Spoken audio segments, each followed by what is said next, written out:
welcome to a fun-filled episode of Comedy Masala. നമുക്ക് ഇന്നിവിടെ അതിഥികളായിട്ട് എത്തിയിട്ടുള്ള നമ്മുടെ ഓഡിയൻസ് ഉണ്ട്. ഓഡിയൻസ് ആണ് നമ്മുടെ ഈ ഷോയുടെ ഏറ്റവും വലിയ സ്ട്രോങ് പോയിന്റ് എന്ന് പറയുന്നത്. ബിക്കോസ് അവരുടെ പാർട്ടിസിപ്പേഷൻ ഒരുപാടുള്ള ഒരു ഷോ ആണിത്. സോ ഓഡിയൻസിനെ നമ്മൾ സ്നേഹപൂർവ്വം ഇങ്ങോട്ടേക്ക് സ്വാഗതം ചെയ്യുകയാണ്.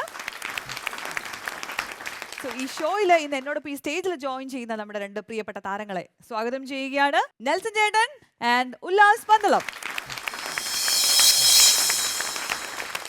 അങ്ങനെ അവർ രണ്ടുപേരും ജോയിൻ ചെയ്തിരിക്കുകയാണ്. രണ്ടുപേർക്ക് ഒരിക്കൽ കൂടി കോമഡി മസാലയുടെ വേദിയിലേക്ക് സ്വാഗതം.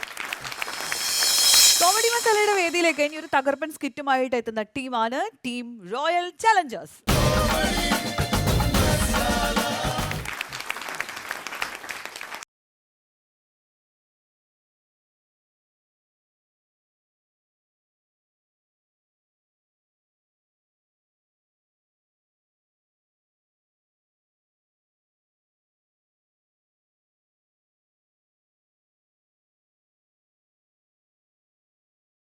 എന്റെ ഭഗവാനെ, ഞങ്ങൾ സ്ത്രീകൾക്ക് എന്തുമാത്രം കഷ്ടപ്പാടാ. രാവിലെ എഴുന്നേക്കണം, മുറ്റമടിക്കണം, മക്കൾക്ക് ആഹാരം ഉണ്ടാക്കി കൊടുക്കണം, മക്കളെ സ്കൂളിൽ പറഞ്ഞു വിടണം. ഈ വീട്ടിലെ സർവത്ര ജോലിയും നമ്മൾ തന്നെ ചെയ്യണം. എന്തിന്? 6 മണി തൊട്ട് 10 മണി വരെയുള്ള എല്ലാ സീരിയലും ഞങ്ങൾ തന്നെ കുത്തിയിരുന്ന് കാണണം. അവസാനം കരഞ്ഞെറിഞ്ഞ് കണ്ണില് വെള്ളവുമില്ല, പൈപ്പിലും വെള്ളമില്ല. കഷ്ടം തന്നെ. പുതിയ കണ്ണാടി മേടിച്ചപ്പം നമ്മുടെ വീട്ടിലോട്ടുള്ള വഴിയും എനിക്ക് കാണാം, നമ്മുടെ വീടും കാണാം, നിന്നെ നല്ല വൃത്തിയായിട്ട് കാണാം. എന്റെ പൊന്ന് സുധാകര അണ്ണ, ഇതാണാ നിങ്ങളെ വീട്? ദേ ആ കാണുന്നല്ലേ നിങ്ങളുടെ വീട്. കണ്ണാടി വെച്ചിട്ടും കാഴ്ചയില്ലേ? ആ കണ്ണാടി ഇങ്ങോട്ട് എടുത്തേ നോക്കട്ടെ. എന്റെ മകൻ ദുബായിൽ നിന്ന് കൊണ്ട് തന്ന കണ്ണാടിയാ. നല്ല കണ്ണാടി കേട്ടാ. പക്ഷെ ഇതിന്റെ ഗ്ലാസ് അറബി കൊടുത്തുവിടാൻ മറന്നിട്ടുണ്ട്. എന്റെ വീട്ടിലോട്ടുള്ള വഴി എവിടെ? ഇതോ നേരെ പോണം. അത് വഴിയാ. ഇടത്തോട്ട്. അയാളെ കാര്യത്തിലൊരു തീരുമാനമായി.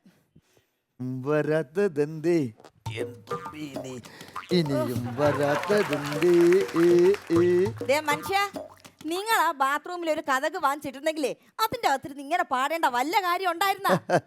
എടി, ഇതുപോലുള്ള 4 ചുവരുകൾക്കുള്ളിലാണ് ഇന്ന് പാടി വലുതായ പല കലാകാരന്മാരും ഗായകരും പാടിയിട്ടുള്ളതും വലുതായിട്ടുള്ളതും. ചിലപ്പോ നാളെ ഞാൻ വല്ലവനും ആയാലോ. ജോലിക്കും കൂലിക്കും പോകൂല, വലിയ ഗായകനാവും പോലും. ഓ, ഇങ്ങോട്ട് ഇറങ്ങി വന്നില്ലേ കൊണ്ടല്ല, അതിന്റെ ഞാൻ ചൂടുള്ളടുത്ത് ഒഴിച്ചു തരും. വേണ്ട,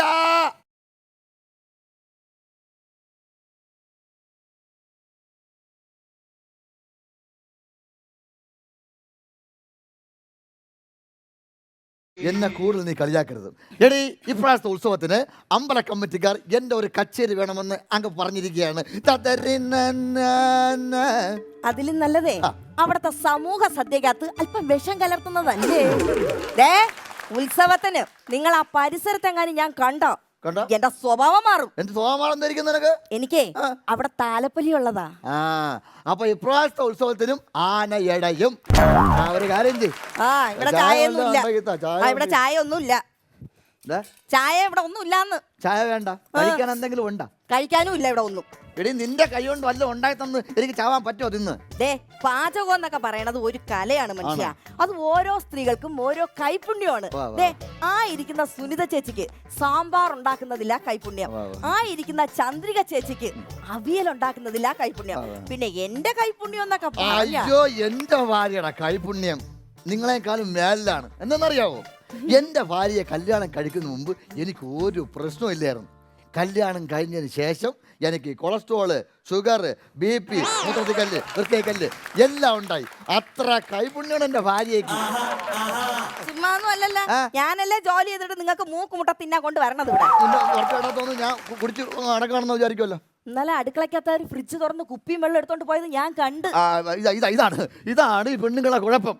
എടി, ഞങ്ങൾ ആണുങ്ങൾ വൈകുന്നേരം വന്ന് ഫ്രിഡ്ജ് തുറന്ന് അതിൽ നിന്നൊരു കുപ്പി വെള്ളം എടുത്ത് ഒരു ഗ്ലാസ് എടുത്ത് നെല്ലിക്ക അച്ചാറെടുത്തോണ്ട് പറമ്പി പോണത് വെള്ളം അടിക്കാനാണ്. അല്ലണ്ണ, നെല്ലിക്ക തളം വെച്ച് കുളിക്കാൻ. എവിടെ പോണ്? ഞാനാണ് ഭയങ്കര തലവേദന, ഒരു ഗുളിക വാങ്ങിച്ചോണ്ട് ചേട്ടാ. തലവേദനയുടെ ഗുളിക വാങ്ങിച്ചോണ്ട് വരുമ്പോഴേ ഒരു സെറ്റ് പല്ലും കൂടെ വാങ്ങിച്ചോണ്ട് വരും ഏട്ടാ. അതെന്താ എടുപ്പാ നിനക്ക് പല്ല് ഇപ്പൊ? ഇവിടെ എങ്ങാനും ഇന്നലെ പോലെ കുടിച്ചോണ്ട് വന്ന നിങ്ങളെ 32 പല്ലിന് ഒരു തീരുമാനം ഉണ്ടാക്കും ഞാൻ. ഫോണ് പോലും ദേ, എന്തിങ്ങനെ നിൽക്കുന്നത്? ഇവിടത്തെ ഇന്ത്യ സർവേ അനുസരിച്ച് നമ്മുടെ കേരളത്തിലാണ് ഏറ്റവും കൂടുതൽ കുടിയന്മാരുള്ളത്. നിങ്ങളെപ്പോലുള്ള കുടിയന്മാര് എന്ന് കുടി നിർത്തണോ അന്നേ ഈ കേരളം നന്നാവുള്ളൂ. എടി വാട്സപ്പിലും ഫേസ്ബുക്കിലും പറഞ്ഞ സാധനങ്ങൾ സർവേ ഒന്നും പറഞ്ഞ് നിൽക്കരുത്. എടി ഇവിടെ ഇന്ത്യയിൽ ഏറ്റവും കൂടുതൽ ആഘോഷങ്ങൾ അനാവശ്യത്തിനും ആവശ്യത്തിനും നടക്കുന്നത് നമ്മുടെ കേരളത്തിലാണ്. നമ്മളെ കുടിയന്മാരെ കുടിച്ചു പോകും ആഘോഷം ഉണ്ടെങ്കിൽ കേട്ടാ. കുറെ കുടിക്കും, ഇനി വൃത്തിയാ കുടിക്കും. സർക്കാരെ മദ്യത്തിനൊക്കെ വില കൂട്ടി തുടങ്ങി. എടി 500-ന്റെ ഫുള്ള് 5000 രൂപ ആയാലും ഞങ്ങളെ കുടിയന്മാരെ കുടിച്ചിരിക്കും. നിനക്കൊരു കാര്യം അറിയാവോ? ധീരന്മാർക്കൊരിക്കലും തോറ്റ ചരിത്രമില്ല. അമരേന്ദ്ര ബാഹുബലി ബാഹുബലി. ഈ കണക്കിന് പോണെങ്കിലേ അടുത്ത കർക്കിടക വാവിന് നമ്മളെ പിള്ളേർ നിങ്ങൾക്ക് ബലിയിടേണ്ടി വരും. മനുഷ്യ, എന്റെ ഇത്രയും നീളമുള്ള കഴുത്തി കിടന്ന മാല നിങ്ങൾ പണയം വെച്ച് കുടിച്ചില്ലേ മനുഷ്യ? നിന്റെ മാല ഞാൻ പണയം വെച്ച് കുടിച്ചില്ല. നിങ്ങൾ എന്റെ മാല പണയം വെച്ച് കുടിച്ചു. എടി നിന്റെ മാല പണയം വെച്ചാണ് ഞാൻ കുടിച്ചത്. വിറ്റല്ലേ കുടിച്ചത്? പണയം വെച്ചാ പലിശ നിന്റെ അച്ഛൻ അടയ്ക്കോ? കാക്കാ ഇല്ല കാക്ക കാണാൻ ഞാൻ വരും. കാക്ക ഞാനിവിടെ അടുത്തൊരു വീട് വരെ പോവാണ്. ഇല്ല കാക്ക ഞാൻ കണ്ടിട്ടേ പോവുള്ളൂ. ശരിയാക്ക. ഓക്കെ കാക്ക. ഓക്കെ. നാടിന്റെ ഓരോ ടെക്നോളജിയും വളർച്ചയും കാക്കകൾക്ക് ഒരേ മൊബൈൽ ഫോൺ. അതെ, ഈ കാക്ക പറക്കുമ്പോ ഹെഡ്സെറ്റ് ഉപയോഗിച്ച് തന്നെ പറക്കണത്. ഏത് കാക്ക? മറ്റേ പറക്കണാകിൽ പറക്കുന്ന കാക്കയുടെ കാര്യമല്ല, ജനങ്ങളെ പറപ്പിക്കുന്ന ഒരു കാക്ക അറിയാവോ? പലിശക്കാരൻ കാക്ക. അയ്യോ, നീ കാശ് കൊടുക്കണ്ട. നീ കാശ് കൊടുക്കുന്ന കാര്യം പറഞ്ഞപ്പോഴേ പെങ്ങളെ, ഇവൻ എന്റെ കൂട്ടുകാരനായോണ്ട് ഇത്ര നാൾ ഞാൻ ചോദിക്കാഞ്ഞത്. അപ്പൊ മറ്റേ വാടക പലിശ ഉണ്ടല്ലോ, അതിന് തരണം. തരാം, താമസിക്കാതെ തരാം. അയ്യോ, നീ താമസിക്കാതെ തരണ്ട, നീ താമസിച്ചാണ്ട് ഇങ്ങനെ തന്നാ മതി. എന്റെ സഹോദരൻ ഇന്ന് തന്നെ ഗൾഫിൽ പോകുന്നുണ്ട്. അവിടെ പോയ ഉടൻ തന്നെ ഇങ്ങേരെ അങ്ങോട്ട് കൊണ്ടുപോകണം. അതുവരെ അണ്ണ ക്ഷമിക്കണം നമ്മളെ കാര്യത്തിൽ. ഗൾഫിലൊക്കെ പോവാ. പിന്നെ എങ്ങനെ ഗൾഫിൽ പോവും? ഇങ്ങനെ എന്നും അടിയും പിടിയൊക്കെയാണ്. ഇന്നലെ ആരെയൊക്കെ ഇങ്ങനെ ഓട്ടിച്ചെണ്ണ. എടാ നിനക്കറിയത്തില്ലേ, എടീ കേസും വെക്കാണോ കൊണ്ട് ഗൾഫിൽ പോകാൻ പറ്റത്തില്ല. എനിക്കറിയാലോ, ഞാൻ ഒരു പ്രശ്നം ഉണ്ടാക്കിയില്ല. അവർ തലയ്ക്ക് ഓളാം. ഇന്നലെ മറ്റേ വീറയിലെ ഇപ്പുറത്ത് നിന്നപ്പോ കുറെ 4 ഓങ്ങനെ ഓടി ഞാൻ ഓടി വന്ന്. ഞാൻ പിന്നെ ആള് കൂടിയാ പിന്നെ എങ്ങനെ അറിയാ ഞാൻ അവിടെ നിൽക്കുന്നത്? ഇപ്പം വലിയ ധീരനാണ്. നാളെ വലിയ അടി കൊണ്ട് ഓടി പരിക്കാത്ത വന്ന് കയറി. എടാ ആള് കൂടുതലുണ്ട്, ഞാൻ എങ്ങനെ അവിടെ നിൽക്കുന്നത്? എത്ര വലിയ ധീരന്മാരായാലും അടി വന്നാ ഓടും. പിന്നെ അവര് 2 പേരുണ്ടായിരുന്നു, ഞാനും അടിയും ഒറ്റയ്ക്ക്. അവർ 2 പേരും ഉണ്ടായിരുന്നു, ഇവൻ ഒറ്റയ്ക്കല്ലേ ഉള്ളൂ. അപ്പൊ പിന്നെ അങ്ങനെ സംഭവിക്കും, കുഴപ്പമില്ല. പിന്നെ പെങ്ങളെ, നമ്മുടെ നിങ്ങളുടെ ആ മക്കളെ ഹിന്ദി പഠിപ്പിക്കുന്ന ട്യൂഷൻ മാഷ് ഉണ്ടല്ലോ, അങ്ങനെ നമ്പർ എനിക്കൊന്ന് തരണം. എന്തിനാ? എനിക്ക് കുറച്ച് ഹിന്ദി പഠിക്കാനാ. നീ എന്തിന്റെ വയസ്സുകാലത്ത് ഹിന്ദി പഠിക്കണത്? നീ എന്താടാ ഒന്നും അറിയാതെ സംസാരിക്കുന്നത്? എടാ നിനക്കറിയത്തില്ലേ, 6 മാസം പ്രായമുള്ള കുഞ്ഞിനെ ഞാൻ ഡൽഹിയിൽ നല്ല ദത്തെടുത്തത്. എടാ 1 വയസ്സാകുമ്പോ അവൻ ഹിന്ദി പറഞ്ഞ് സംസാരിച്ചു തുടങ്ങും. എനിക്ക് അവനോട് എന്തെങ്കിലും ഒക്കെ ഒന്ന് സംസാരിച്ചു തുടങ്ങണ്ടേ? തുടങ്ങിയപ്പോ പിന്നെ അണ്ണ ഒരു ജോലിക്കും കൂലിക്കും ഒന്നും പോവില്ല. ഞാൻ വേണം കഷ്ടപ്പെട്ട് വല്ലതും ഇങ്ങോട്ട് കൊണ്ടുവരെ. നീ എന്താടാ ഇങ്ങനെ? എടാ ഭാര്യ 3 മക്കളും നിനക്കില്ലേ? ഉണ്ട്. എടാ ആണുങ്ങൾ ജോലിക്ക് പോകണം, അല്ല പെണ്ണുങ്ങളെ ജോലിക്ക് വിട്ടിട്ടല്ല ആണുങ്ങൾ വീട്ടിൽ ഇരുന്ന് കഴിക്കേണ്ടത്. എടാ ഇതാണ് നമ്മളെ ഈ സമൂഹത്തിന്റെ പ്രശ്നമാണ്. നീ പറഞ്ഞ സമൂഹത്തിന്റെ ഒരാളായിട്ട് സംസാരിക്കുകയാണ്.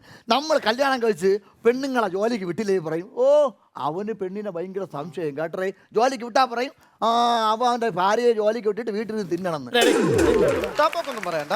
നീ ജോലിക്ക് പോകാത്തതിന്റെ കാരണം എന്നാന്ന് പറഞ്ഞാൽ അതിവിടെ പറയാം. അല്ല ഞാൻ ജോലിക്ക് പോകാത്ത കാര്യമൊന്നുമല്ല. ഞാൻ കഴിഞ്ഞ ആഴ്ച ജോലിക്ക് വേണ്ടി ഇവിടെ നിന്ന് ഇറങ്ങിയാണ്. ഞാൻ ഇവിടെ നിന്ന് കുളിച്ചൊരുങ്ങി മുറ്റത്തോട്ട് ഇറങ്ങിയപ്പം അപ്പുറത്തെ പൂച്ച വട്ടം ചാടിയ ദോഷമാണോ അല്ലയോ? പെങ്ങളെ, പൂച്ച വട്ടം ചാടിയ ദുശകുനമാണ്. നമ്മൾ ആരും പുറത്തു പോലും ഇറങ്ങാൻ പാടില്ല. പൂച്ച വട്ടം ചാടിയ ദോഷമാണ്. കാലമാണ് ഒരു കാലത്ത് നന്നാവൂല.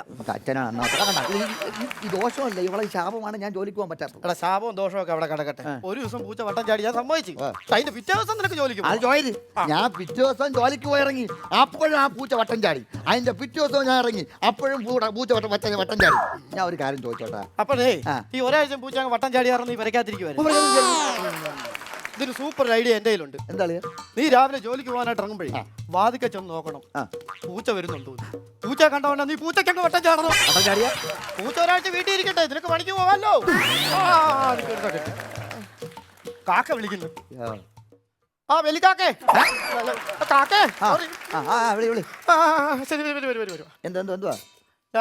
നീ ഗൾഫിലൊക്കെ പോകാൻ നിൽക്കുമല്ലേ? ഞാൻ പോയിട്ട് ടക്കനെ വരാം, കാക്കയെ കണ്ടിട്ട്. അല്ല നീയേ ഞാൻ ഉള്ളപ്പോ ഇവിടെ ടക്കനെ വന്നാ മതിയേ.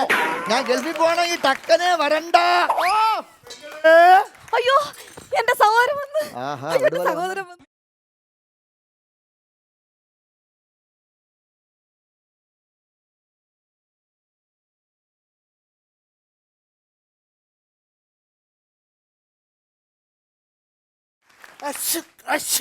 അതെന്തിനാ അടിച്ചത്? അല്ലയാ, ഞാൻ ആരോടെങ്കിലും സംസാരിക്കുന്നതിന് മുമ്പ് വായിക്കകത്ത് സ്പ്രേ അടിക്കും. അതടിക്കണതല്ല, ഇല്ലേ നാട്ടുകാർ നിന്നെ അടിക്കും.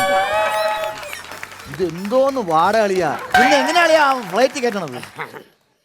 ഡേയ്, നീ എത്ര മണിക്ക് ഫ്ലൈറ്റ്? എത്ര മണിക്ക്? രാത്രി 8 മണിക്കാണ്. എങ്കിൽ പിന്നെ എന്തിനു തള്ളിക്കൊണ്ടോ അങ്ങ് പോയാ പോരായിരുന്നു? അയ്യോ, ഫ്ലൈറ്റ് കയറുന്നതിന് മുമ്പ് എന്റെ പുന്നാര പെങ്ങളെ ഒന്ന് കാണണം. കൂട്ടത്തിൽ തോൽവി അറിയലേ. എടാ മോനെ, നീ അങ്ങ് പോയിട്ട് ഉടനെ തന്നെ ഇങ്ങനെ വിസ അയച്ചു കൊടുക്കണേടാ. എന്റെ പെങ്ങളെ എയർപോർട്ടിൽ ചെന്ന് ഇറങ്ങിയ ഉടൻ തന്നെ അളിയനുള്ള വിസ ഞാൻ ഫിക്സ് ചെയ്യില്ലേ. അളിയാ, എനിക്ക് അവിടെ എന്തിനാ അളിയാ ജോലി? സിമ്പിൾ.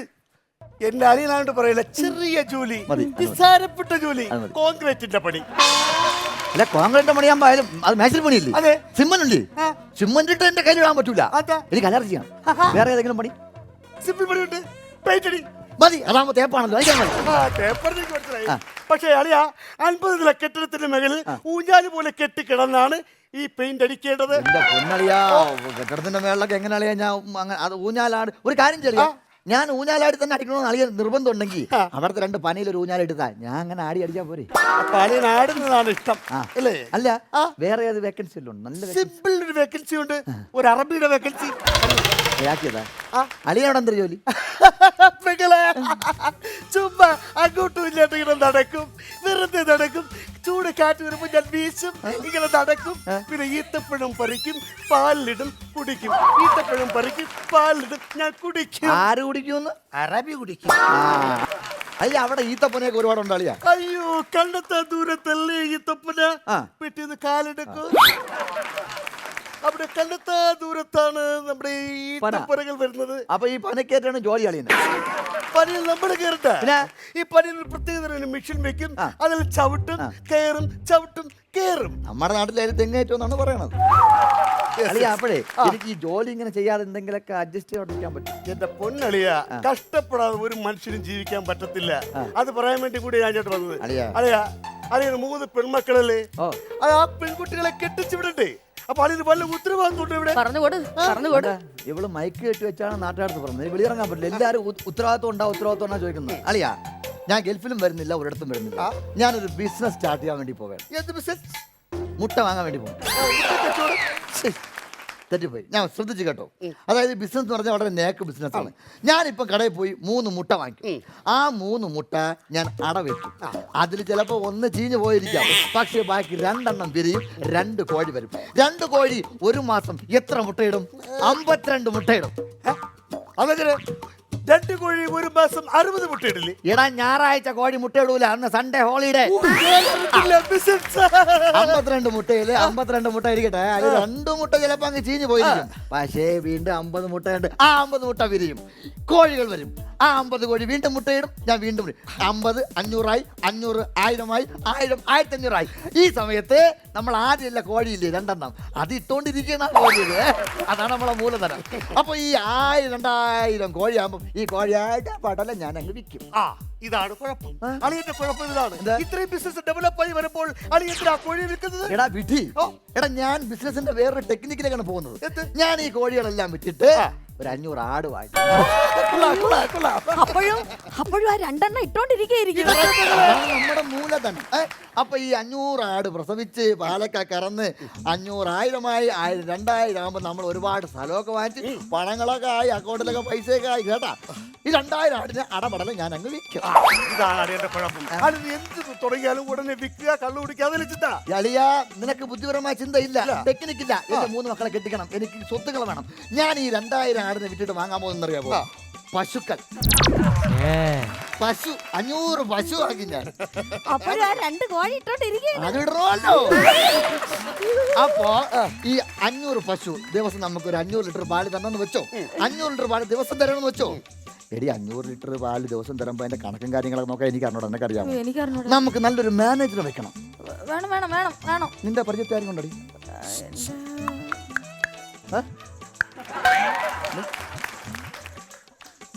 മാനേജർ. മാനേജർ അടി അത് പറ്റൂലടിയാ. എന്നറിയാമോ അളിയൻ ഗൾഫിൽ പോകാൻ വേണ്ടി നിൽക്കുന്നതാണ്. അവിടെ പോയി ആരളിയ ആ വെയില് കൊള്ളുന്നു.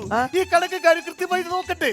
ഞാനാണ് മാനേജർ. അല്ല അത് ശരിയാവും അത് ശരിയാവും ശരിയാവും ഞാനാണ് മാനേജർ. അല്ല അളിയും ശരിയാവത്തില്ല. എന്താ? അളിയൻ ഇപ്പൊ അങ്ങ് ഗൾഫിൽ പോകാൻ വേണ്ടി അറബിയൊക്കെ വിളിച്ച് ചോദിക്കില്ല. അശ്ശോ, അറബി. ഞാൻ അങ്ങോട്ട് തിരിച്ചു വരുന്നില്ല എന്ന് അറബിയോട് പറഞ്ഞതാ. അതല്ല അളിയ എന്നാൽ നിന്റെ അളിയ സാരമില്ല, എന്റെ അന്യ മതി. പെങ്ങള് ഞാനല്ലേ ഗൾഫിൽ പോണോ അതോ പോയാൽ നിന്നെ ഞാൻ മടൽ വെട്ടി അടിക്കും. അല്ല, പെങ്ങള് പറഞ്ഞു വെട്ടിയാണ്. അളിയ പെൺബുദ്ധി നീ കേൾക്കരുത്. ഞാൻ ശ്രദ്ധിച്ചു കേട്ടോ. അളിയ ടിക്കറ്റ് ഒക്കെ എടുത്ത് വെച്ചേക്കാണ്. അളിയ ഗൾഫിൽ പോകും. ഞാൻ പിന്നെ അറിയിക്കാം. അളിയാ, ഇത്രയും വലിയ ബിസിനസ് വരുമ്പോൾ എന്തിനളിയ ടിക്കറ്റ്? കള കീറി കളയടാ. മാനേജർ അപ്പോയിന്റ്മെന്റ് തരും. കൊടു കൊടു. ഓക്കെ, അപ്പൊ ഈ 500 ലിറ്റർ പാലുണ്ട്. അതില് 400 ലിറ്റർ പാല് നമ്മളെ സൊസൈറ്റി കൊടുക്കും. സൊസൈറ്റി കൊടുക്കും. കൊടുത്തേ അപ്പോഴും ആ 2 ഇട്ടോണ്ടിരിക്കുക. അത് ഇടണം. അതിട്ട് അതാണ് നമ്മളെ മൂലധനം. അപ്പൊ ബാക്കി 100 ലിറ്റർ ഉണ്ട്. ആ 100 ലിറ്ററില് 25 ലിറ്റർ ഞാൻ എന്റെ ചക്കരയെ കൂടി കാരണം അവള് ക്ഷീണിക്കും ഞാൻ ക്ഷീണിക്കും ഒരുപാട് സ്ഥലങ്ങളെ നോക്കാനുള്ളത് പോയിട്ട് ബാക്കി 25 ലിറ്റർ ഉണ്ട്. ആ 25 ലിറ്ററിൽ 100ൽ 25 പോയ ബാക്കി 75 അതിന് 25 എടുക്കുമ്പോ ആ 25 നമുക്ക് ഓടയിൽ ഒഴുക്കി വിടാം. നിങ്ങൾ ഇത്ര ഓടയിലൊക്കെ ഒഴുക്കി കളയണം. എടി അതുവഴി പോണ പട്ടിയാ പൂച്ചയെ നക്കി കുടിക്കട്ടെന്ന്. കുടിക്കട്ടെന്ന്. അല്ലയോ കണ്ട പട്ടിയും പൂജയൊക്കെ കുടിക്കുന്നു. ഈ മാനേജറായി എനിക്കൊരു ഗ്ലാസ് പാലില്ലേ അളിയാ? അളിയാ നിനക്ക് തെറ്റി. നിനക്ക് ഞാൻ ഒരു ദിവസം കുടിക്കാൻ 25 ലിറ്റർ തരും. അളിയ അത് കുടിച്ച് വെളുക്കണം. അളിയാ, ഞാൻ കുടിക്കൂല, ഞാൻ അതിന് കുളിക്കും. അപ്പൊ ബാക്കി 50 ലിറ്റർ ഉണ്ട്. 50 ലിറ്റർ അല്ലേ 30 ലിറ്റർ നമ്മളെ നാട്ടുകാരെ കുടിക്കട്ടെ. അടാളെ ഗിരികല്ലേ വെളുക്കട്ടെ. കുടിച്ച് 30 പൈസയൊന്നും വാങ്ങരുത്. ഞാൻ വാങ്ങില്ല. കുടുംബശ്രീയിലെ ടീമൊക്കെ എല്ലാം കൊടുക്കണം. എല്ലാവരും കാണാം. ബാക്കി 20 ലിറ്റർ ഉണ്ട്. 20 ലിറ്ററിൽ നമ്മളെ 3 പെമ്മക്കൊക്കെ 15 ലിറ്റർ 5 ലിറ്റർ വെച്ചിട്ട് 15 ലിറ്റർ. ബാക്കി 5 ലിറ്റർ ബാക്കി വരാണ്. ഈ 5 ലിറ്റർ നമ്മൾ ആർക്ക് കൊടുക്കും? അതിനിപ്പോ ആലോചിക്കാൻ തോന്നിരിക്കണ്. എന്റെ അച്ഛന് കൊടുക്കണം. നമ്മുടെ അച്ഛൻ കൊടുക്കണം. പെങ്ങളെ എയർപോർട്ടിൽ എന്നെ വിളിക്കാൻ വന്നപ്പോ 2 മുട്ട് വേദനിച്ച് നടു വളഞ്ഞ് ദഹിക്കല. പാവ എന്റെ അച്ഛൻ അളിയാ എന്റെ അച്ഛന് കൊടുക്കാം. എന്റെ അച്ഛന് 5 ലിറ്റർ ആർക്ക് കൊടുക്കും? എന്റെ അച്ഛന് നമ്മളച്ഛന്. എന്റെ അച്ഛന് 5 ലിറ്റർ. 5 ലിറ്റർ. ഞാൻ ഇത്ര കഷ്ടപ്പെട്ട് ബുദ്ധിമുട്ടി എന്നൊക്കെ കറന്ന് ഇത്രയൊക്കെ ആൾക്കാരൊക്കെ ഫ്രീ ആയിട്ട് കൊടുത്തിട്ട് നിന്റെ അച്ഛന് ഞാൻ 5 ലിറ്റർ കൊടുക്കണം. ആ പഴുതാരക്ക് ഞാൻ 5 ലിറ്റർ കൊടുക്കും. നിന്റെ തന്തയ്ക്ക് പാലല്ലടി ഞാൻ പാശാളം കൊടുക്കോടി. നമ്മുടെ അച്ഛനെ കുറ്റം പറ. എന്റെ അച്ഛന് 5 ലിറ്റർ പാൽ കൊടുത്തേ പറ്റൂ.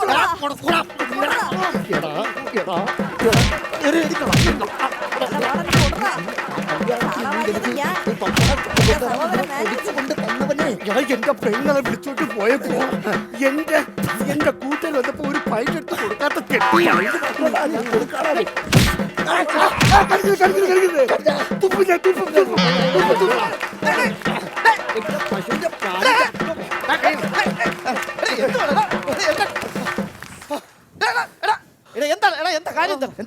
നിങ്ങൾ അളിയന്മാരിങ്ങനെ ശത്രുവാണ് ശത്രു. എന്റെ കഷ്ടപ്പെട്ട് ഞാൻ ഈ 500 പശുവിനെ കറന്നതിന് പാല് 5 ലിറ്റർ എവിടെ കൊടുക്കണോ? ഞങ്ങള് കഷ്ടപ്പെട്ട് എന്റെ മാനേജര് കണക്കെഴുത്ത് ഞാൻ ചാണാൻ വാരി തൊഴുത്ത് കഴുകി ഞങ്ങൾക്ക് 5 ലിറ്റർ പാല് എന്റെ പശു കഷ്ടപ്പെട്ട പാല് തന്ത കൊടുക്കണോടാ. ഫുൾ പശു പാൽ അച്ഛൻ എവിടെ പശു? എടാ നമ്മളെ പശു മേടിക്കുമല്ലോ. പശു മേടിക്കും? ഓ എങ്ങനെ മേടിക്കുമെന്ന്?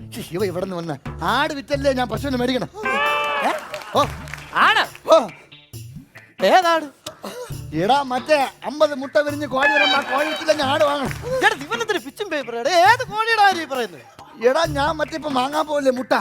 ആ മുട്ട വിരിയൂല് വിരിഞ്ഞുണ്ടാക്കുന്ന കോഴിയില് അത് വിറ്റ് ആട് വാങ്ങിച്ച് പശു വാങ്ങിച്ച് അതിൽ 500 ലിറ്റർ വന്ന് അതാണ് 5 ലിറ്റർ ഒരു തന്തയ്ക്ക് കൊടുക്കണോ? ഞാൻ ഒരു തന്തയ്ക്ക് ഞാൻ 5 ലിറ്റർ കൊടുക്കണം. ഞാൻ കൊടുക്കണോ? അടിക്കാൻ പറ. ഞാൻ അത് കൊടുക്കണോ? നീ കൊടുക്കണ്ട, ഞാൻ തരാം. എന്നെ മനഃപൂർവ്വം ദ്രോഹിക്കാനാണോടാ നീ ബിസിനസ് തുടങ്ങിയത്? ഞാൻ നിന്റെ പശുക്കളില്ലേ എന്റെ വീട്ടിൽ ഞാൻ നട്ട 150 വാഴത്തയ്യാ തിന്നത്. അതിനാരാണ് ഉത്തരം പറയുന്നത്? എടാ ബിനു എടേ 1.5 സെന്റുള്ള വീട് നിനക്ക് 150 വാഴ.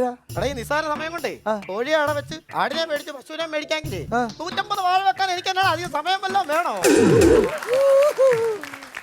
ആ പട്ടി കറി പട്ടി കുറയ്ക്കണം കേട്ടോ. ഇരിക്കുന്നതല്ല. വേണ്ട ഭഗവാൻ. ആങ്ങളെ കൂകപ്പ.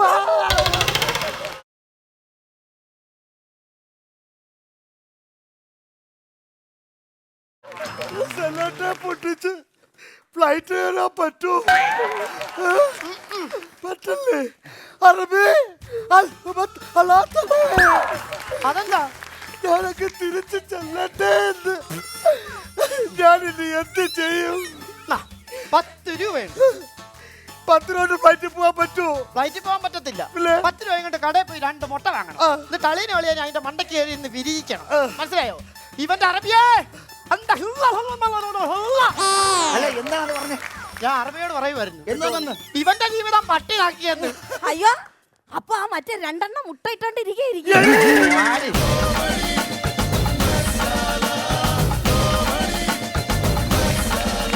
എങ്ങനെയുണ്ടായിരുന്നു ഇവരുടെ പെർഫോമൻസ്? എൻജോയ് ചെയ്തോ? ഗുഡാണോ സൂപ്പർ ഗുഡാണോ? എങ്ങനെയുണ്ടായിരുന്നു? സൂപ്പർ ഗുഡ് ആയിരുന്നോ? ഓ വെരി ഗുഡ്. അപ്പോൾ ഓഡിയൻസ് അവരുടെ കയ്യടിയിലൂടെ നിങ്ങളെ അംഗീകരിച്ചിരിക്കുകയാണ്. അപ്പോൾ ഒരു മലർപ്പൊടിക്കാരൻ്റെ സ്വപ്നം എന്നൊക്കെ പറയുന്ന പോലെ എന്താ 2 മുട്ടയെന്നാണ് തുടങ്ങിയത്. 2 മുട്ടയിൽ നമുക്ക് എന്തൊക്കെ ബിൽഡ് ചെയ്യാന്നറിയോ?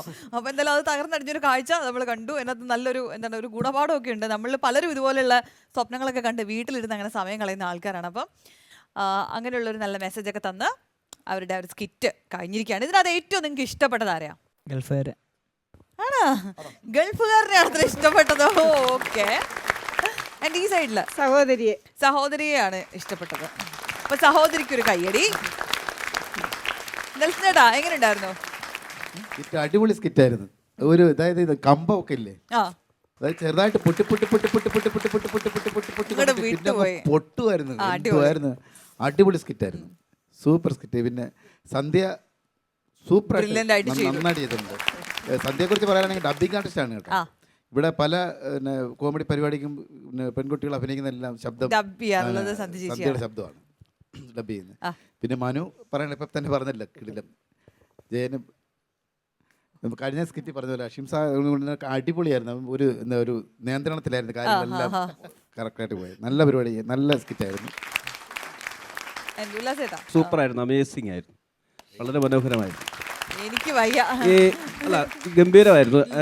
ഇതിനകത്ത് വലിയൊരു സംവിധാനമുണ്ട് ഇതിൻ്റെ പിന്നെ. ഡയറക്ഷൻ സൂപ്പറായിരുന്നു. ഒരു സ്കിറ്റിൽ ഒരു നാക്ക് പിഴവെങ്കിലും വരുമല്ലോ, ഇതൊന്നുമില്ല, എല്ലാം നല്ല സ്മൂത്തായിട്ടാണ് പോയത്. ക്ലീൻ ഒരു skit.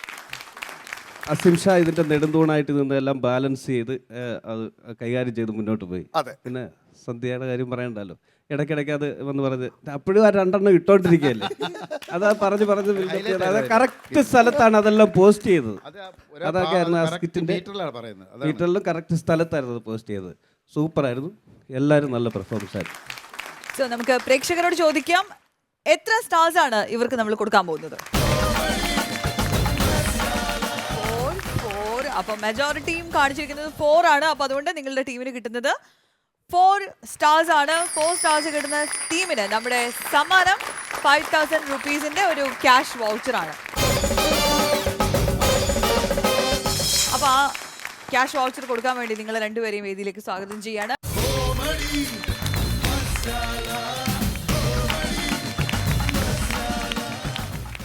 നമുക്ക് ഒരു ട്രീറ്റ് തരാൻ വേണ്ടിയിട്ട് ഒരു സ്പെഷ്യൽ പെർഫോമൻസുമായിട്ട് വേദിയിലേക്ക് എത്തുന്നു ലൂയിസ് മേലുകാവ്.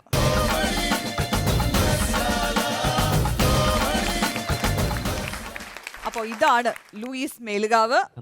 അപ്പോൾ കോമഡി മസാലയുടെ ഈ വേദിയിലേക്ക് സ്വാഗതം. എന്ത് പെർഫോമൻസ് ആണ് ഇന്ന് നമുക്ക് വേണ്ടി ചെയ്യാൻ പോകുന്നത്? ഞാൻ കുറച്ച് മലയാളത്തിലെ കുറച്ച് പ്രിയപ്പെട്ട നടിമാരുടെ ശബ്ദവും കുറച്ച് നടന്മാരുടെ ശബ്ദവും. ഓക്കെ, നോക്കാം. അപ്പം ഞാൻ ആദ്യമായിട്ട് ചെയ്യുന്നത് മലയാളത്തിൻ്റെ ചിരിക്കുടുക്ക, നമ്മളെ വിട്ടുപിരിഞ്ഞു പോയ നമ്മുടെ എല്ലാം പ്രിയങ്കരിയായ ശ്രീമതി കൽപ്പന ചേച്ചിയുടെ ശബ്ദമാണ്.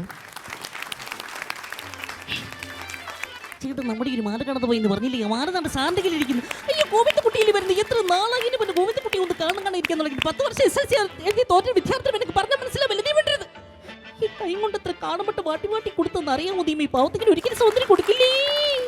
Thank you. ഓക്കെ, അടുത്ത ആരാണ്? അടുത്ത് മലയാള സിനിമയിൽ ഒറ്റ ചിത്രം കൊണ്ട് മലയാളികളുടെ മനസ്സ് കീഴടക്കിയ നമ്മുടെ നവ്യ നായർ. ഓക്കെ. ഒരു പാൽമുഖം ഈ പൊട്ടമനസ്സിൽ തോന്നിയപ്പോ ഞാൻ കൂടി ഇങ്ങോട്ടാ വന്നത്. കയ്യത്ത ദൂരത്തിലുള്ളത് എനിക്ക് വിധിച്ചിട്ടില്ലെങ്കിൽ എന്നെ നിർവഹിക്കാൻ നടത്തുന്നത് ഞാനൊന്ന് പ്രാർത്ഥിച്ചിരുന്നില്ലേ? എന്തിനാ എന്നെ കൊണ്ട് സ്വപ്നങ്ങൾ കാണിച്ചത്? എൻ്റെ കണ്ണീര് കാണാനോ? എന്നെ മാത്രം ഇരട്ടിലാക്കിയിട്ട് ഇങ്ങനെ വിളിച്ചു തിരിഞ്ഞ് ചിരിക്കണ്ട. എനിക്ക് കാണണ്ട ഈ മുഖം, എനിക്ക് കാണണ്ട. Thank you. നന്ദനത്തിലെ നവ്യ നായരുടെ സൂപ്പർ ഹിറ്റ് ഡയലോഗ് ആയിരുന്നു അത്. അതെ. യെസ്. ഇനി മലയാളത്തിൽ മണിച്ചേട്ടൻ്റെ അമ്മയായി ഏറ്റവും കൂടുതൽ തവണ സിനിമയിലൊക്കെ അഭിനയിച്ചിട്ടുള്ള ശബ്ദം കുറഞ്ഞൊരു നടിയുണ്ട്. ആരെന്ന് പറയോ? പേര് മീന ഗണേഷ്. മീന മീന ചേച്ചിയുടെ ശബ്ദമാണ്. വാസന്തി ലക്ഷ്മിയിലും മണിച്ചേട്ടൻ്റെ അമ്മയെ അഭിനയിച്ച മീന ഗണേഷ്. ശബ്ദം കുറഞ്ഞ നടി.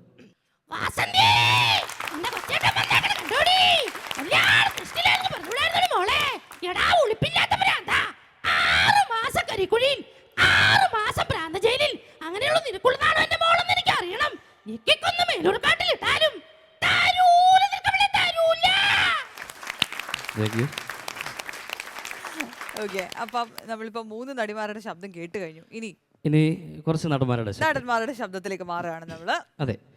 ആദ്യം മലയാള സിനിമയിൽ ന്യൂ ജനറേഷൻ സിനിമയിലൊക്കെ വളരെ സജീവമായിരിക്കുന്ന ആമീൻ എന്ന ചിത്രത്തിലൂടെയൊക്കെ നമ്മുടെ മനസ്സ് കീഴടക്കിയ സുനിൽ സുഗത ചേട്ടൻ. സുനിൽ സുഗത. മാമച്ച, ആ കാണുന്നതാണ് നമ്മുടെ ഇടവപ്പള്ളി. ഇട ദിവസങ്ങളിൽ ഒരു കുർബാനയും ഞായറാഴ്ച മറ്റ് വിശേഷപ്പെട്ട ദിവസങ്ങളിൽ 2 കുർബാനയും. അതാ പതിവ്. നിന്നെ പള്ളിമറ്റത്ത് നിർത്തിക്കിടക്കാന്ന് നിന്റെ അമ്മയ്ക്ക് കൊടുത്ത ബാക്ക. മാമോദിച്ചക്ക് ശേഷം പള്ളി കാണാത്തവന് അടക്ക് മാറ്റി വെക്കാൻ പറയുന്നേ. അല്ല പിന്നെ. സുനിൽ സുഗത പെർഫെക്റ്റ് ആയിരുന്നു. ഇനി നമ്മുടെ അജു വർഗീസിന്റെ ശബ്ദം. മാമച്ചനോട് ഞാൻ പറഞ്ഞതാ, ആവശ്യമില്ലാത്ത പണിക്ക് പോവരുത്. ഒന്നാമത്തെ കാര്യം, പെണ്ണിന് 18 വയസ്സേ ഉള്ളൂ. നിങ്ങൾക്കാണ് 40 വയസ്സും. അത് പോരാഞ്ഞ് പ്രഷർ, ഷുഗർ, കൊളസ്ട്രോൾ എല്ലാം ഉണ്ട്. നിങ്ങളല്ലേ പറഞ്ഞ മനുഷ്യ കേന്ദ്രത്തിൽ ഏതാണ്ട് ഉണ്ടാക്കി വെച്ചിട്ടുണ്ടെന്ന്. അല്ല പിന്നെ. ഇനി മലയാളത്തിന്റെ നമ്മുടെ എല്ലാം പ്രിയപ്പെട്ട ശ്രീ വിനായകന്റെ ശബ്ദം.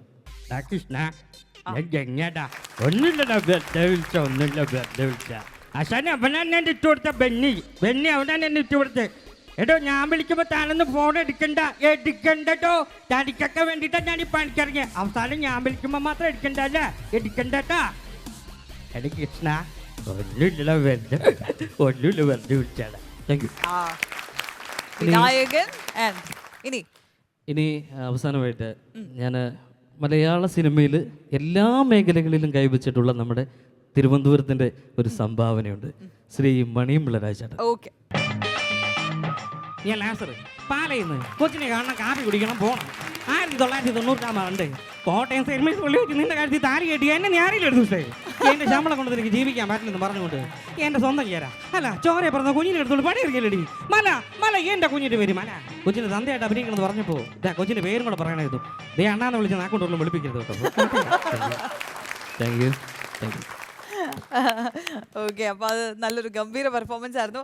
മണിയമ്പിള്ള രാജേന്റെ ആ സൗണ്ട് എടുത്ത സമയത്ത് അദ്ദേഹത്തിനൊരു ഛായ വരെ വന്നോ എന്ന് എനിക്കൊരു സംശയം തോന്നിയായിരുന്നു ഈ ഒരു സൈഡിൽ നിന്ന് നോക്കുമ്പോ. ഓക്കെ, അപ്പൊ എന്തായാലും നല്ലൊരു പെർഫോമൻസ് ആയിരുന്നു. അപ്പൊ കുറച്ച് സമയം നമുക്ക് വേണ്ടിയിട്ട് ഇവിടെ വന്ന് ഈ ഒരു ടാലന്റ് ഒക്കെ എക്സിബിറ്റ് ചെയ്തതിന് ഒരുപാട് സന്തോഷം. നന്ദി. വീണ്ടും വരിക. എല്ലാരും കൂടെ ഇവിടെ വന്നിരിക്കുകയാണോ? വെറുതെ ആണോ ഞാൻ ഈ കാണായ വീട് മൊത്തം കയറിയാണെങ്കിൽ അവിടെ ആരും ഇല്ലാത്തത്? താമസിച്ചാണ് വന്നേ. അങ്ങനെ ചോദിച്ചാ അല്ല, ഇവിടെ ഇരിക്കണവർക്ക് എല്ലാവർക്കും സീറ്റ് കിട്ടി. നിങ്ങൾ ഇങ്ങനെ സർവക്കല് പോലെ നിൽക്കണോട്ട് ചോദിച്ചതാ. അതെ, ഇവിടുത്തെ ഒരു ഫോർമാറ്റ് ഇങ്ങനെയാ. ഞാൻ ഇവിടെ നിൽക്കും, ബാക്കിയുള്ളവരൊക്കെ ഇവിടെ ഇരിക്കും. അയ്യോ സോറി കേട്ടോ, എനിക്ക് ഇപ്പോഴാണ് ആളെ മനസ്സിലായത്. അല്ല, നിങ്ങൾക്ക് ഇപ്പൊ എന്താ വേണ്ടേ? 4 ഗിരിരാജൻ കോഴി, 1 കറവ പശുവും വേണം. കഴിഞ്ഞ പ്രാവശ്യം കിട്ടിയില്ല, എനിക്ക് ഈ പ്രാവശ്യം തന്നേ പറ്റൂ. ഗിരിരാജൻ കോഴിയോ? പഞ്ചായത്ത് മെമ്പർ അല്ലേ? പഞ്ചായത്ത് മെമ്പറോ? ഞാനോ? അല്ല, സോറി, എനിക്ക് തെറ്റിപ്പോയതാ. പഞ്ചായത്ത് പ്രസിഡന്റ്. ഹലോ, നിങ്ങൾ ഇവിടെ എന്ത് നടക്കുന്നെന്ന് വിചാരിച്ചിട്ട് ഇതൊക്കെ പറയുന്നത്? ഗ്രാമസഭ നടക്കല്ലേ? അല്ല, നിയമസഭ. നിയമസഭയാണ്. തുണി നോക്കി കാണിക്കും, തെറി വിളിക്കും, അടി ഉണ്ടാവും. ഇത് അതുപോലെ നടന്നില്ലല്ലോ. എനിക്കറിയാം. എന്റെ പൊന്നു ചേട്ടാ, ഇവിടെ ഒരു പരിപാടിയുടെ ഒരു TV ഷോയുടെ ഷൂട്ട് നടക്കാണ്. ഞാൻ അതിന്റെ ആങ്കറാണ്. ആങ്കർ അശ്വതി. ടാങ്കർ അശ്വതിയോ? അല്ല, ഈ ടാങ്കർ എന്ന് പറയുന്നത് വീട്ടുപേരാണോ? ചേട്ടാ, ഞാൻ ഈ പരിപാടിയുടെ അവതാരകയാണെന്ന്. ആണോ? നമുക്ക് ഒന്നിച്ച് ഈ പരിപാടി അങ്ങോട്ട് വിജയിപ്പിച്ചാലോ? ചേട്ടാ, അതിന് ചില മിനിമം കഴിവും കാര്യങ്ങളും ഒക്കെ വേണം. അങ്ങനെയാണെങ്കിൽ മോള് മാറിയിട്ട് എന്നെ പിടിച്ചോടെ നിർത്തും. അതിനെന്തായാലും ഇവിടെ എന്നെ സപ്പോർട്ട് ചെയ്യാൻ വേണ്ടി നല്ല കഴിവുള്ള 2 ആർട്ടിസ്റ്റുകൾ അവിടെ ഉണ്ട്. നമ്മുടെ ഫ്രണ്ടിൽ തന്നെ അവർ ഇരിക്കുന്നുണ്ട്. ഏത് കഴിവുള്ള ആർട്ടിസ്റ്റുകളാ? ഞാൻ കണ്ടിട്ടില്ല. എന്റെ ദൈവമേ, ഇത് ആരാ നിക്കണേ? ഇവരെ അറിയോ? അറിയാം. നിങ്ങൾ എന്നെ വർത്താനം ഇയാൾ പറഞ്ഞേ. കൊള്ളാലോ, ഇയാൾക്ക് ഇവരെയൊക്കെ അറിയാം. ഇവരെയൊക്കെ അതൊന്നുമല്ല. എപ്പോഴും സ്റ്റേജിലേക്ക് വിളിച്ച് ഇൻട്രൊഡ്യൂസ് ചെയ്യുന്ന എന്നെ ഇയാൾക്ക് അറിയില്ല. ഇല്ല, നിങ്ങൾ കോമഡിയിൽ ചെയ്തിട്ടുണ്ടോ? സിനിമയിൽ അഭിനയിച്ചിട്ടുണ്ടോ? ഇവരതുപോലെയാണോ? നമ്മൾ തമ്മിലുള്ള വ്യത്യാസം മനസ്സിലായില്ല. മനസ്സിലായി അതായത് നമ്മുടെ ജനങ്ങൾക്കിടയിൽ നമ്മൾ തമ്മിലുള്ള വ്യത്യാസം മനസ്സിലായില്ല. നിങ്ങൾ സിനിമയൊക്കെ ചെയ്തിട്ടുണ്ടല്ലോ, നമ്മുടെ സിനിമയൊന്നും ചെയ്തിട്ടില്ല. ഞാനുണ്ടല്ലോ ഇവരുടെ പരിപാടി കണ്ടില്ല, ചോറിനുമില്ല. ഒരു ദിവസം ഇവരുടെ പരിപാടി തുടങ്ങുന്നത് തൊട്ട് മുമ്പ് കറണ്ട് പോയി. ഞാൻ അന്നത്തെ ദിവസം പട്ടിണി കിടന്നു. അത്രയ്ക്ക് സെൽഫി എടുക്കട്ടെ. എന്റെ ദൈവമേ, എനിക്ക് നേരിട്ട് കാണാൻ കഴിഞ്ഞതിൽ വളരെ സന്തോഷം കേട്ടോ. ഒരു സെൽഫി എടുത്തേ. എന്തായാലും കുറെ കാലം കൂടി നിങ്ങൾക്ക് ഒരു ആരാധകനെ കിട്ടിയതല്ലേ. എടുത്തുകൂടെ. ഞാനിത് എന്റെ പെണ്ണുമ്പിളോടി എന്ന് പറയും. ഓക്കെ കേട്ടോ, വളരെ സന്തോഷം. അയ്യോ എന്റെ ദൈവമേ, എന്താ അല്ലേ, സന്തോഷായില്ലേ? സന്തോഷായി. ഭാര്യയോട് ചെന്ന് എന്താ പറയാൻ പോകുന്നേ? ഞാൻ ഇവരെ കണ്ടു. ആരെ? ധർമ്മജനെയും പിഷാരടിനെയും കണ്ടു. ഞാൻ ധർമ്മജനെയും പിഷാരടി. എന്നാ ഇഷ്ടം നിങ്ങൾ എന്നാ കാണിച്ചു കൂടണേ? അല്ല ചേട്ടാ, അപ്പൊ ഞാൻ പറയട്ടെ, നിങ്ങൾക്ക് ഈ ജനമനസ്സിലുള്ള സ്ഥാനത്തിനെ കുറിച്ച് ഏകദേശം ഒരു ധാരണ കിട്ടിയല്ലോ അല്ലേ? മനസ്സിലായില്ലേ? Thank you, that's all your honour. Dharmaja Pisharody കാര്യം മനസ്സിലായി. പുള്ളിക്കാരന് ധർമ്മജനെ അറിയിച്ചില്ല, പിഷാരടിയെ അറിയത്തില്ല, യവനെ അറിയത്തില്ല. ചേട്ടാ ഉള്ള കാര്യം പറയാലോ, ചേട്ടനെ ആദ്യം കണ്ടപ്പോഴേ എനിക്കൊരു സംശയം ഉണ്ടായിരുന്നു, ചേട്ടന് തലയ്ക്ക് എന്തോ ചെറിയ പ്രശ്നം ഉണ്ടെന്ന്. അയ്യോ മോളെ അങ്ങനെ സംസാരിക്കല്ലേ. മോളി പരിപാടിയുടെ ആരാന്ന് പറഞ്ഞേ? ഞാനീ പരിപാടിയുടെ ആങ്കർ. അതല്ലേ? ആങ്കർ എന്ന് വെച്ചാൽ അവതാരക, അതായത് ഈ പരിപാടി പരിചയപ്പെടുത്തുന്ന ആൾ ആണല്ലേ? കൊച്ചിനേക്കാൾ അടിപൊളിയായിട്ട് ഈ പരിപാടി ഞാൻ പരിചയപ്പെടുത്തി കാണിച്ചേ. ഈ പരിപാടിയില് ശരി, നമുക്കൊന്ന് കണ്ടു നോക്കാം. അതെ, ഒരു ചാൻസ് കൊടുക്കാം. സോറി, എനിക്ക് തെറ്റിപ്പോയതാണ്. ബാബു ജോസ്, ബൈജു ജോസ്, ക്ഷമിക്കണം. എനിക്ക് തെറ്റിപ്പോയതാണ്. ഇപ്പൊ ശരിയായി, ഇപ്പൊ കറക്റ്റ് ആയി ചേട്ടാ. അറിയാതെ പേര് അങ്ങോട്ടോ ഇങ്ങോട്ടോ. ചെറിയൊരു വൈക്കോത്തറിന്റെ വ്യത്യാസം. അപ്പൊ ചേട്ടൻ പരിചയപ്പെടുത്താൻ പോവാ. ഞാൻ പരിചയപ്പെടുത്താൻ പോവാ. ഞാൻ പരിചയപ്പെടുത്തുന്ന പോലെ. അതന്നെ. അന്നേരം വേറെ ചുമ്മാ അങ്ങ് പരിചയപ്പെടുത്താൻ പറ്റില്ല. എനിക്ക് മ്യൂസിക് ഒക്കെ ഇട്ടാലേ. അപ്പൊ ചില്ലറ പുള്ളിയൊന്നല്ല. ആരെങ്കിലും ഈ ചേട്ടൻ ഒരു മ്യൂസിക് ഇട്ടോടെ.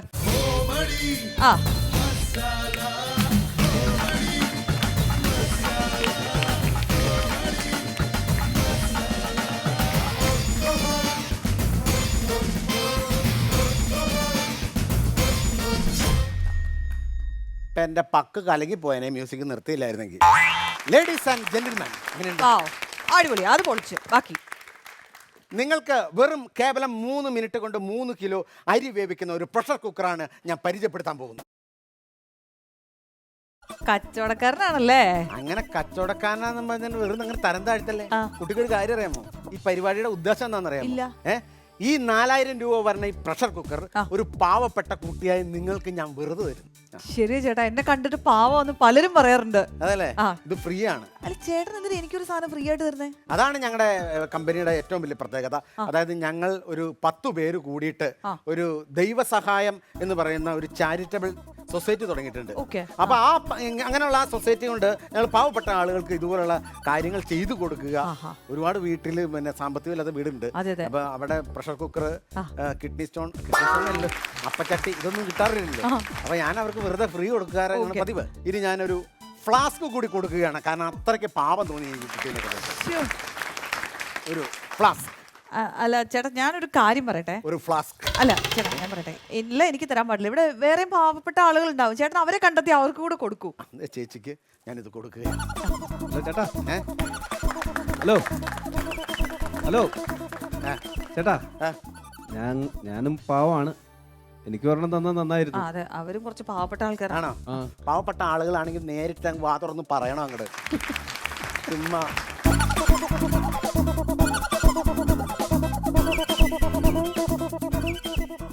നിങ്ങളുടെ പേര് ഞാൻ വിട്ടുപോയി. കുഴപ്പമില്ല. എനിക്കറിയാം നിങ്ങൾ ജയവിജയന്മാരാന്ന് ഒക്കെ. ഇത് തികച്ചും സൗജന്യമാണ് അല്ലേ? തികച്ചും സൗജന്യമാണ് ഈ ഞാൻ തന്ന ഓരോ പ്രോഡക്റ്റും. അപ്പൊ ചേട്ടൻ ഇതെല്ലാം കൊടുത്തു തീർന്നല്ലോ അല്ലേ? കൊണ്ടുവന്നൊക്കെ കൊടുത്തു തീർന്നു. ഇപ്പോഴാണ് എനിക്ക് മനസ്സിന് സമാധാനമായത്. സന്തോഷം. എന്തായാലും ചേട്ടൻ കുറച്ച് അങ്ങോട്ട് ഫ്ലോറിൽ നിന്ന് മാറുകയാണെങ്കിൽ നമുക്ക് ഈ ഷൂട്ട് ഒന്ന് ഫിനിഷ് ചെയ്യാറുണ്ട്. ഇത് ഫിനിഷ് ചെയ്യാൻ വരട്ടെ. അതായത് ഞാൻ ഇതിപ്പോ ഫ്രീ ആയിട്ടാണല്ലോ നിങ്ങൾക്ക് തന്നത്. സന്തോഷമുണ്ട്. ഞങ്ങളുടെ ഈ ദൈവസഹായം ചാരിറ്റബിൾ സൊസൈറ്റി ആ. ഇത് മുന്നോട്ട് പോകുന്നത് ആ. ഇതുപോലുള്ള ചാരിറ്റി പ്രവർത്തനങ്ങൾ അതെ, നന്നായിട്ട് അത് നടത്തി തന്നെയാണ് നമുക്ക് പറയാനുള്ളത്. ഇതുപോലുള്ള ചാരിറ്റി പ്രവർത്തനങ്ങൾ നടത്തി ഇനി ഇത് ഒരുപാട് കിലോമീറ്ററുകളോളം മുന്നോട്ട് പോകട്ടെ. മുന്നോട്ട് പോകട്ടെ. അപ്പൊ ഇതിന്റെ പ്രത്യേകത എന്ന് വെച്ചാല് ഞാനിത് ഫ്രീ ആയിട്ട് തന്നല്ലോ. തന്നു. അപ്പൊ നിങ്ങൾ ഈ ചാരിറ്റബിൾ ദൈവസഹായം ചാരിറ്റബിൾ സൊസൈറ്റിയിലേക്ക് ചെറിയൊരു സംഭാവന തരണം. സംഭാവന. അല്ല ചോദിക്കട്ടെ, ഈ സംഭാവന എന്ന് വെച്ചാൽ എത്ര രൂപ ഉദ്ദേശിക്കുന്നത്? ഇത് 4000 രൂപ. മറ്റേതിനെത്ര? മൂടി പിടിക്കല്ലേ. അതിനെത്ര? അതിനത് ഇത്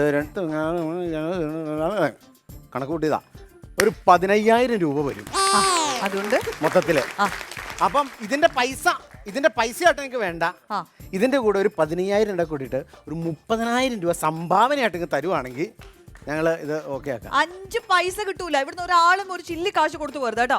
5 ഉടായ്പ പരിപാടി 5 പൈസ തരണ്ട, നിങ്ങൾ പൈസ തന്നെ. പിന്നെ പൈസ തരാതെ ഓസിന് കിട്ടിയപ്പോ ചാടി പിടിച്ച് മേടിച്ച് കൊച്ചിനെ എടുക്കാൻ അങ്ങനെയല്ല. ഈ സാധനം ഞങ്ങൾ തിരിച്ചു തരില്ല, ഞങ്ങൾ പൈസ തരില്ല. ആൾക്കാരെ പറഞ്ഞു പറ്റിക്കരുത്, മനസ്സിലായോ? പറഞ്ഞു പറ്റിക്കാൻ പാടില്ല. ആരും ഇവിടുന്ന് പൈസ തരില്ല, ഒന്നും തരില്ല. ഈ പ്രസ്ഥാനം മുന്നോട്ട് കൊണ്ടുപോണ്ടേ? ആ പ്രസ്ഥാനം ഇങ്ങനത്തെ ഉടായ്പ പ്രസ്ഥാനങ്ങൾ മുന്നോട്ട് പോകാൻ പാടില്ല, മനസ്സിലായോ? അങ്ങനെ പറഞ്ഞാൽ പറ്റില്ല.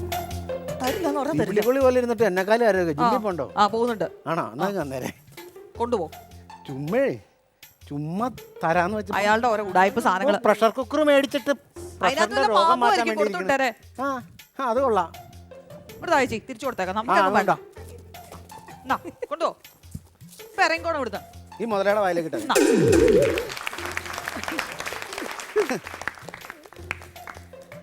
ഒരു കാര്യം എനിക്ക് മനസ്സിലായി, മലയാളികളെ പറ്റിക്കാൻ പറ്റില്ലെന്ന് എനിക്ക് മനസ്സിലായല്ലോ. കൈയ്യടി. മനസ്സിലായി. മലയാളികളെ പറ്റിക്കാൻ പറ്റില്ലെന്ന് മനസ്സിലായില്ലോ. എന്നാലും ഞാൻ ജീവിക്കും. അല്ല, ചേട്ടനാകെ പറ്റിക്കൽ പരിപാടി മാത്രമല്ലേ അറിയുള്ളൂ. മലയാളികളാണെങ്കിൽ പറ്റിക്കാനും പറ്റില്ല. പിന്നെ തങ്ങൾ എങ്ങനെ ജീവിക്കും? മലയാളികൾ പറ്റിക്കുന്ന ബംഗാളികളുണ്ടല്ലോ ഇവിടെ, ഞാൻ അവരെ പറ്റി ജീവിച്ചോളാം. കോമഡി മസാലയുടെ ഇന്നത്തെ ഈ രസകാഴ്ചകൾ ഇവിടെ അവസാനിക്കുകയാണ്. പുതുമേറിയ കാഴ്ചകളുമായി നമുക്ക് വീണ്ടും കണ്ടുമുട്ടാം മറ്റൊരു എപ്പിസോഡിലൂടെ. Till then, it's bye from us.